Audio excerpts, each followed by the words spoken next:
اوعى تدخل اي علاقة جديدة وتحكي تفاصيل قصصك القديمة، قد ايه انت عانيت فيها وكنت مظلوم وازاي ضحيت واتنازلت. لانك لما تحكي تجاربك القديمة انت هتحس بحاجتين. اول حاجة، انت هتحس بمشاعر سلبية جدا من ناحية نفسك. تاني حاجة، الطرف التاني هيحس ان في حد قدر يستغلك ويلعب بيك، وده مش في مصلحتك ابدا. فما تكونش فريسة سهلة لحد. دايما قول مش مهم الماضي، المهم الحاضر، وانا حاليا في نعمة من عند ربنا الحمد لله.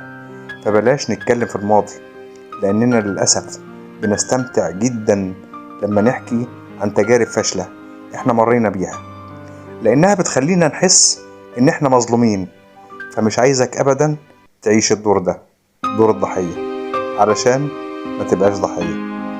اشوفكم بكل خير.